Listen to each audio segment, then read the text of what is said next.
За Дархуул аймгийн хэмжээнд 2024 онд объектын галт төмрийн 180 суудагийн дуудлага мэдээлэл авч за 7 хүний амнаас за төр аж ахуйн нэгж байгуулах хувийн ард иргэдийн 4.5 тэрбум төгрөгийн өмч хөрөнгийг авран хамгаалсан байна. За энэ галт төмрийн тоо гэрлийг өнгөрсөн оны мөн үетэй харьцуулахад за галт төмрийн тоо 31.8% өссөн үзүүлэлттэй байна. За он гарснаас хойш 2025 он гарснаас хойш Дархуул аймгийн хэмжээнд 25 удаагийн объектын галт төмрийн дуудлага мэдээлэл хүлээж авсан 3 удаагийн ослын дуудлагыг мэдээлэлээр онцгой байдлын газрын Аламтрах анги аврах нэгжүүд ажилласан байна.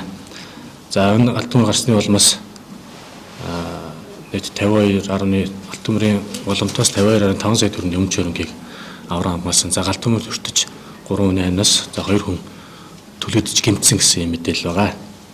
Мэдээлэлд ажиллаж байна.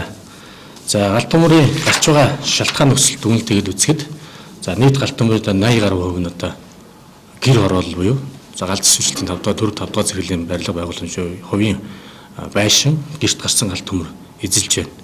За шалтгаан нөхцөлийн дүгнэлт хийж үзэхэд за яндангийн цонлолтын галт төмөр бол дийлэнх хувь нь эзэлж байна. Мөн фишн зуухны эвдрэл гэмтэл за захилгаан ашиглалт угсралтын буруугаас болсон. За мөн ил задгай галаас шалтгаалсан галт төмрийн шалтгаан бол дийлэнх хувь нь эзэлж байна.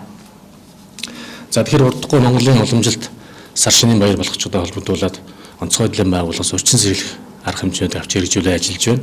За он гарснаас хойш одоо 5 удаагийн гэр хорооллын галаа хилээс өрчин сэргийлэх хяналт шалгалтыг зохион байгуулж за нийтдээ 1585 айл өрхөөр үсэг шалгалтыг зохион байгуулж за 4708 иргэнд одоо галт төмөр гамшигслын айлс өрчин сэргийлэх ухуулга яриа хийж за үсэг шалгалтын явцад одоо 257 зөрчлийг илрүүлэн газар дээр нь одоо 18 зөрчлийг арилгуулж за бусад зөрчлийг арилгуулахаар ард иргэдэд заавар зөвлөмжийг өгч ажилласан байгаа. За 1500 ширхэг сэрэмжлүүлгийг анхааруулгыг одоо тарааж ажилласан байна. За мөн баярын одоо үйл ажиллагаа болгочтой холбогдуулан онцгой ерөнхий газрын даргын баталсан өдөр дэмжээний дагуу худалдаа үйлчлэгээ үзрийн газруудаар хяналт шалгалтыг зохион байгуулсан.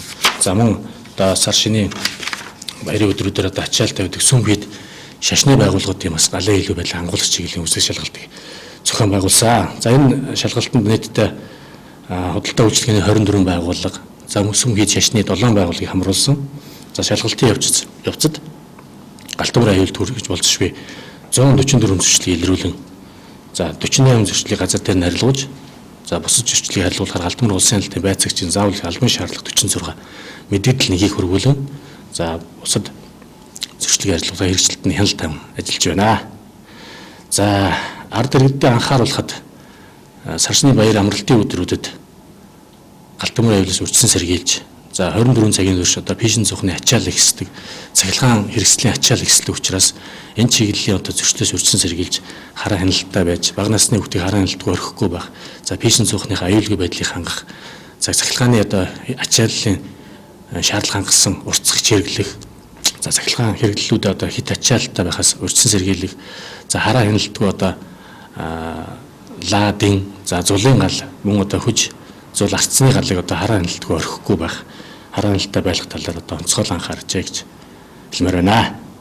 Ерөнхийдөө сүүлийн үед гарч байгаа галт төмөр бас галт төмөрд хүн амнаас ирсдэг асуудал гарсан. За энэ нь одоо саядаг мал шалгаж байгаа.